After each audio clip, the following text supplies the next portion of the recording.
Welcome to Talking Bengals, Bengals site made by the fans for the fans. Check out Talking Bengals on Facebook, Twitter, and YouTube at Talking Bengals. Now, let's join the conversation.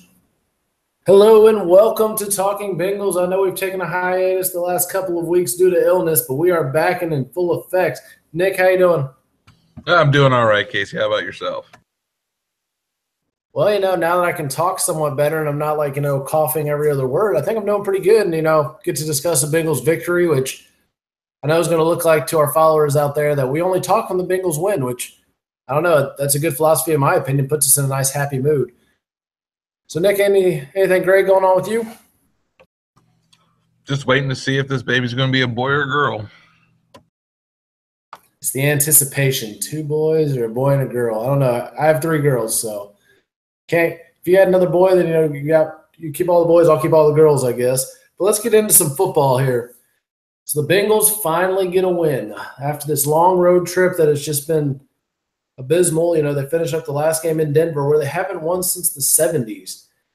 And they finally claim a win. They also did something else they've not done before. They beat Brock Osweiler. I know that should be embarrassing, the fact that they have not beat him, but now at least they beat him. So, Nick, what were your thoughts on the game? There's always room for improvement on a lot of things. I think it was really nice to see that in clutch situations, throwing it to AJ Green, coming out the last 2 minutes of the first half, and Andy Dalton first play throws right around a 10 and out, little button hook about 10 yards to AJ Green. I think that was probably one of the finer plays of the game. It's something that stood out to me. AJ Green ran the route and Dalton threw the ball to Green, like you practice it. The problem is that Dalton doesn't continuously do that.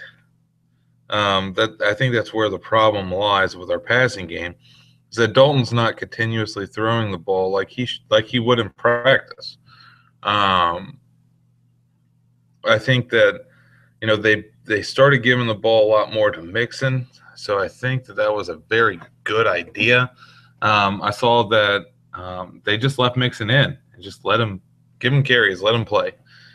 And honestly, they did a lot better.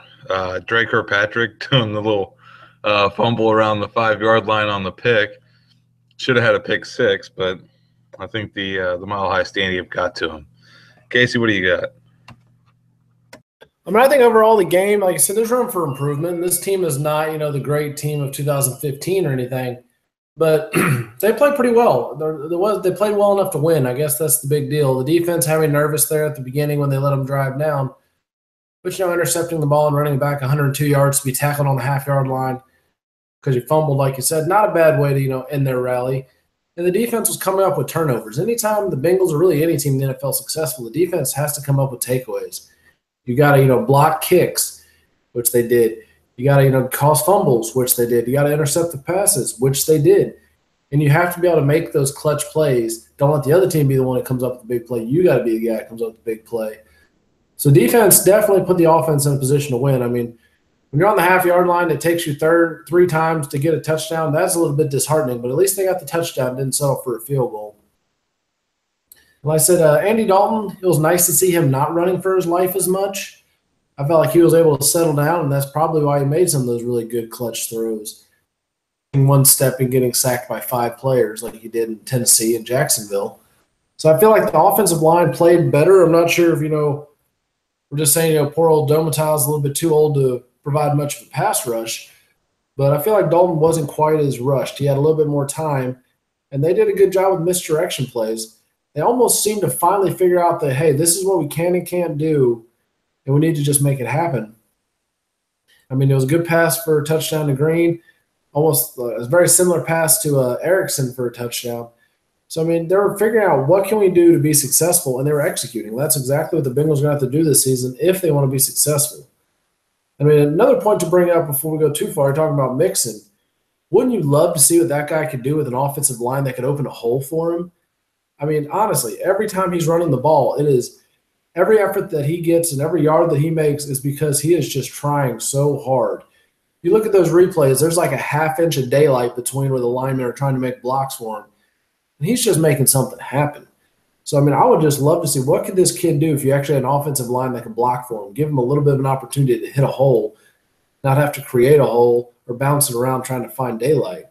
I mean, Nick, what are your thoughts on that? I mean, honestly, with the line that we have, I think it would be a great idea to do more of the zone reads. We did a very successful zone read. It was to the left side. It was the wide side of the field. I can't remember exactly where it was, but I just remember it being a very successful zone read. And the issue with our line is that we're not utilizing them the way that they need to be utilized. We've got more of a younger line, and I don't know, I would say they're probably better at just pushing people out of the way rather than holding people out of the way, and actually moving them and keeping them there. So instead of having that strong offensive line like what the Bengals would have had back in the Boomer Esiason days, we have more of a West Virginia University read offense line, where you block the person in front of you, you push them out of the way, and if that person just so happens to beat you, it doesn't really kill you, because the running back's just going to hit a different hole. So you're not committing to a certain spot. I think that's the problem with the way that we're trying to use Mixon right now is that we're trying to use them. Say, hey, you're going to run between the guard and the tackle on this play, run there, and he goes and runs there, and there's nothing there, like you said. There's like 6 inches of daylight in between, two of the largest people on the freaking planet. You're not going to make it through. So, Mixon's one hell of a runner, but let's use him the way that we can, do zone reads. I think that's the best option that we have for him. I mean, I would agree with that zone read. I mean, he's the kind of guy that, if you let him pick his hole, he's going to be very successful. And you've watched that on a few, the draw plays or the zone read plays where he has an option, okay, this hole, or this hole. He's quick enough to cut back and, shake people off and make a play, but he has to have the opportunity. He's not a dive back. He's not somebody who say, okay, we're going to give you the ball. You got to run between this gap and go, like you said. So they just need to give him more options. He's so versatile. He can make, an impact on the game. You got to get him the ball, and you got to give him the opportunity to break the game open. I mean, he's had a few really big runs. He's had a few, good catches and runs. He's had other good plays, but it's like they can't replicate it. I'm not sure if they go, okay, this play worked. Let's not do that again. Let's try something else.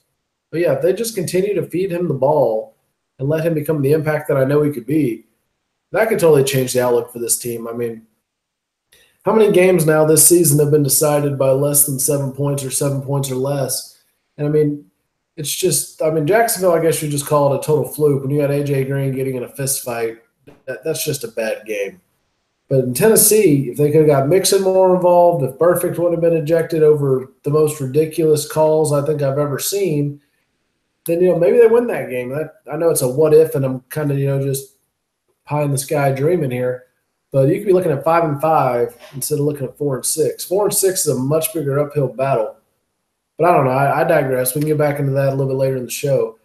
But a guy who's had a good couple of weeks and making some clutch catches is Alex Erickson. They've been talking all season about, a receiver needs to step up. Somebody else needs to step up. Josh Malone hasn't done too bad. I'll give him his credit. But the two guys that are supposed to be the step-up guys, Tyler Boyd and John Ross, where have they been? You're talking about your second-round draft pick in 2016 and your top 10 draft pick in this season. Where have those guys been? So I want to give it to you here on this one. What should the Bengals do with Erickson? I'll give him a spot. If he's not the number 2 receiver, make him number 3. He's making catches. You throw the ball to him, he's going to make a catch. He's proven it time and time again. They're covering – other teams are covering A.J. Green. They're like white on rice on him. So Erickson can get open. you drafted him, 16 draft in the second round. Obviously, he's good enough to be taken in the second round, so put him on the field, let him play.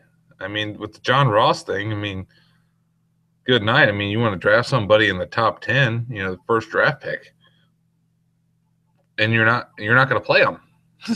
I mean, it's kind of embarrassing.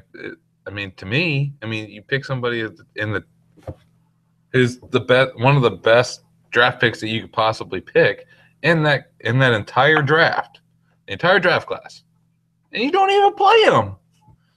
Yeah, he had some injury or whatever, but I guarantee he's healed from that. I mean, just play the guy. At least let him get hurt out on the field. Don't let him, waste away on the sidelines and, I don't know. Anyways, Erickson, give him playing time. Throw the ball to him. Let him catch the ball. Him, Tyler Kroft, AJ Green, Josh Malone. They're the ones catching the ball, so give it to them. Don't throw the ball to Tyler Boyd or I can't remember the other guy's name.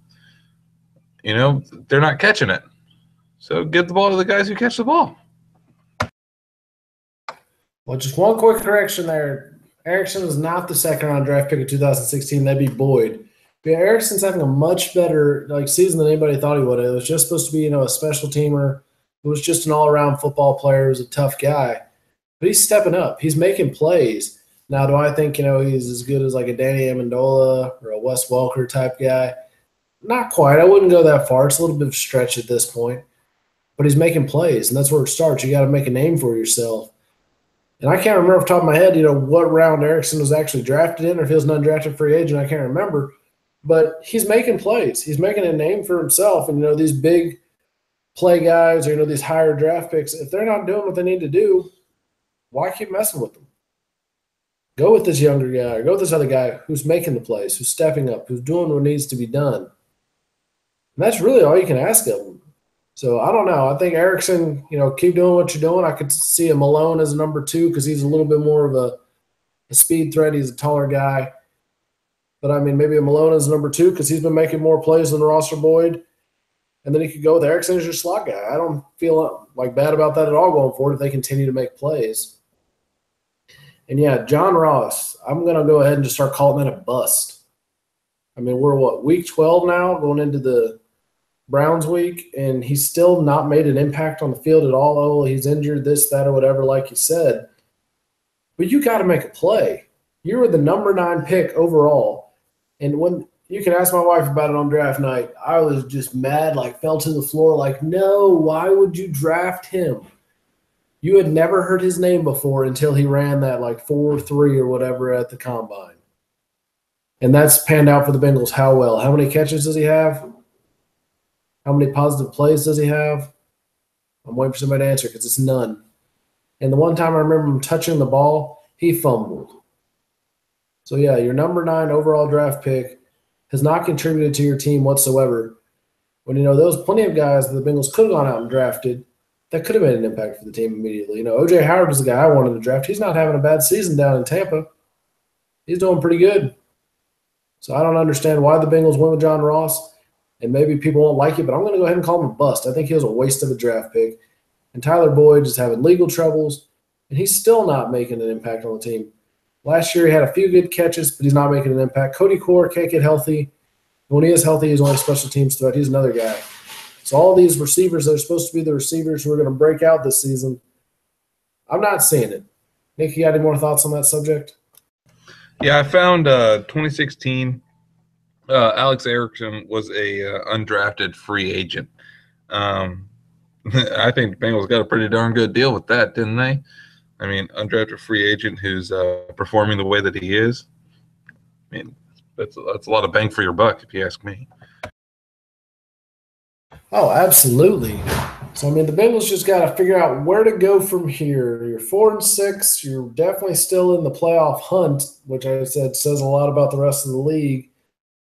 But it's not like they have control of their own destiny. The only thing they can do at this point is try to win. But looking at the rest of their schedule, I'm not sure how likely that's going to be. You got 2 huge games coming up. I mean, the Browns is really just a you can't lose this week. I mean, we'll talk more about our predictions and everything here later in the show, but the Browns, you can't lose to the Browns. If you lose to the Browns, just forget the rest of the season completely. But keeping it optimistic, if they beat the Browns, which they should beat the Browns because everybody else is beating the Browns, including the Bengals, then you got Pittsburgh, and that game is huge. I really feel like the rest of this season, if the Bengals beat the Browns on Sunday, is going to rely on that Pittsburgh game, whether they win or lose. So, Nick, what are your thoughts about a little bit about the Browns? We'll get into that later, but mostly about is Pittsburgh the pivotal game of the season? The Browns, I don't really want to put too much time into the Browns game, just simply because I think they're going to go over. So, the Steelers. The Steelers is definitely the pivotal point of the season. The Bengals we're going on an assumption here, obviously, and saying that the Bengals are going to beat the Browns. So we're going to be 5-6. Going into the Steelers, the Steelers are 8-2 right now. We need to, we need to win that game. I mean, quite frankly, if the Bengals don't beat the Steelers, the Bengals will be 5-7. The Steelers would be 9-3 or 10-2 or something like that. Whatever. Depending on what the Steelers do this upcoming week when we're playing the Browns. But the Bengals need to beat the Steelers. And we need to beat the Steelers, and there's a couple more need to beats. But just quite frankly, if we don't beat the Steelers, I don't think there's any hope left for the rest of the season. And quite frankly, the only thing I'm going to be paying attention to for the rest of the season, if we lose against the Steelers this next game on Monday night, I'm going to be paying attention to my fantasy team, just to make sure I don't have anybody that's on a bye week.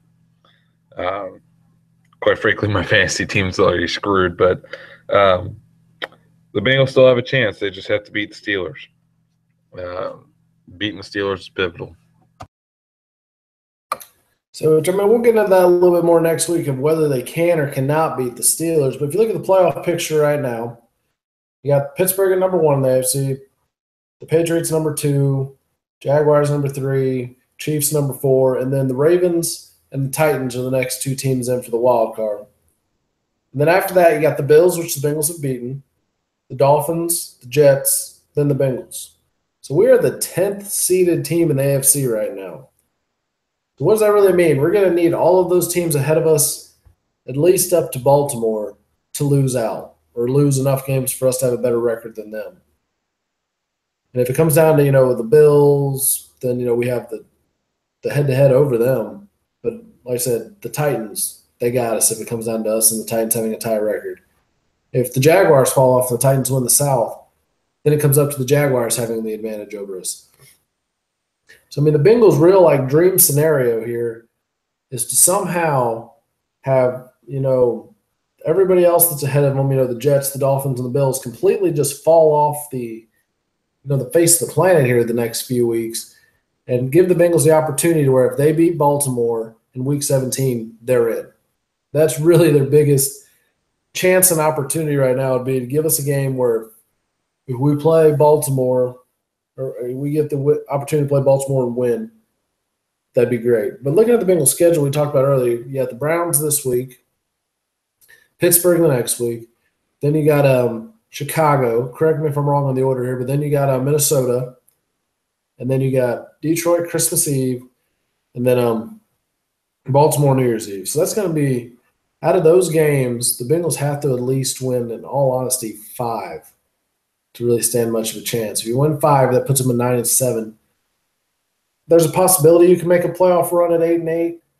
But, 9-7, I feel like if they go 9-7, they're going to make it. So that being said, you're going to have to beat a Pittsburgh team that's 8-2 or a Vikings team that's 8-2. Right now, those teams are both tough. I don't know how much the Bengals could even take on them. And then, the Lions are 6-4, so they're a good team. So it's going to be a rough rest of the season. About the only games I think are for sure wins is against Cleveland and against Chicago. Other than that, though, I mean, there's really no guarantee this rest of the schedule. Nick, what do you think? I think the only game that I would be comfortable with the Bengals losing for the rest of the season would maybe be the Vikings. That's just because they're in the NFC North, and well, we're in the AFC, so it doesn't matter. But I mean, we have to beat the Ravens. We have to beat the Steelers, and we have to beat the Browns. The Bears, like you said, I'm not worried about. I think the Bengals should take care of the Bears fairly well at home. So I don't think there's too much to worry about there. But I mean, the Lions, you're coming down to crunch time at the end of the season, playing against the Lions at home. You're playing at your place, so I think you have the advantage. But then again, it is the Bengals. So um, yeah, we'll have to see. But I, like I said, I think the only game I'm comfortable with them losing would be the Vikings. And that's just because the NFC and they're not at home, and I mean the Vikings are good. So um, I mean the Steelers are doing well, but I think we can beat the Steelers at home. So we'll see. We shall see. We know how Dalton plays on Monday nights. I mean, if it comes down to it, and, they drop a game to Pittsburgh and they drop a game to Minnesota, does 8-8 get them in the playoffs? I don't think so. Um, I just don't see another. Even the wild cards being 8-8. I think the wild cards are at least 9-7, especially in the AFC. I mean, because you have the better AFC teams beating the mediocre or not very good AFC teams. So you're going to have AFC at least 9-7, and then I mean NFC maybe a 7-9 or maybe an 8-8, but AFC there's no way. I mean you either have teams that are good enough or you have teams that just aren't good enough to make the cut. Um, if the Bengals prove themselves that they can be 9-7 and be good enough, I think the Bengals have a chance. But those must-win games, they got to beat the Steelers and they got to beat the Ravens. Um, Maybe 8-8 if they win both of those games, they might be able to make it. But now you're playing what ifs, and I mean we can sit here all night and talk about what ifs, Casey. I mean, I think in 3 weeks is when we'll really have a good idea. If you lose to Pittsburgh and you go to 5-7, but then you come back against the Bears, go 6-7. So I guess 4 weeks really. If they're 7-7 going into the last two games or last three games, I feel somewhat comfortable with that. We could see, that 7-7. Are they going to end up 9-7? They're going to end up 8-8. Are they going to end up 7-9? But at least they'll be in the hunt. At that point, the picture for the playoffs should be much more clear, at least in my opinion. Somebody's going to have to fall off. I don't think everybody's going to be 7-7 going into the last couple games. But if they are, well, that'll make life really interesting. So we're drawing to an end here, pretty close to the end of the show. So let's talk a little bit about the game that we're not really that excited about, and hopefully we're not all overlooking this, and come next week we're all going to be very embarrassed. But the Browns, let's talk a little bit about the Browns. Is there any real worries that you have going into Browns week? I mean, my worries are simply the Bengals don't need to play down to the competition. I mean, Casey, you remember growing up and you're coming into, Pee Wee football and you're playing against these teams that are, pretty good. And then all of a sudden you get into that 1 week and, oh, that's the 1 week where you don't have to play too hard because the team sucks. Yep, that's the Browns. Well, we don't need the little Giants beating the Cowboys. Um, like they said, it only takes one time. And the Browns have a really good chance at really screwing it up for the Bengals. But historically, the Browns are really good at getting that first-round draft pick, being first. So hopefully the Browns just see it their way and just think, if we're going to be bad, let's at least be the best losers ever and go over. But I don't know. What's your score prediction? I don't know. 27-12. 27-12, that's an interesting one. I mean, I agree with you. I don't think the Bengals, as long as they come out and play their game, the Browns aren't going to beat them. If they come out and, expect to win and, go through the motions, then the Browns could beat them, and that would just be, a cherry on top of a miserable, miserable season thus far. A game that could keep you in contention, get you closer to 500, and you blow it. So let's not do that, Bengals. Let's come out and play like, winners and win the easy game like you did in Cleveland. You came out and beat a team that was very easily beatable. I'm going to go with 31-16. I'll give the Browns a little bit of credit, Maybe they'll get lucky or turnover close to, our end zone and they'll get in easily. Yeah, 31-16 is what I'm going to go with for that score. And that's going to just about wrap us up. Nick, you got any final thoughts? I just really hope that the Bengals don't overlook this game. Come out and play like you're playing against the Patriots. Play against the best team. What you need to do, being the Bengals right now, going into I can't remember what week it is, and who cares. Just go in and play like you're playing the freaking best team in the damn league. You can't play down to the competition. You got to play. You got to play to win, and you got to play to really just put your foot on the throat of the other team and just really clamp down, make sure they can't get up. Just win, and don't worry about how you win. Just make sure you win. And that's about it. Casey. Man, I don't want to sound too optimistic here or pessimistic, depending how you take it. But if somehow this team makes the playoffs, I don't even know what I'm going to do. I'm just going to lose my mind on that one, just because this has been one of the most painful years I remember watching. And I remember the 2-14s and 3-13s and all those miserable, miserable years. But the fact that they're still in the playoff hunt just blows my mind at this point. This team has not even been 500. They're not a winning team. They've not had a winning record, and they're still in the playoff hunt going into Week 12. So, hey, make the playoffs, make me extremely shocked. And I read something today, Marvin's gonna make a run just so he can lose in the first round of the playoffs one last time.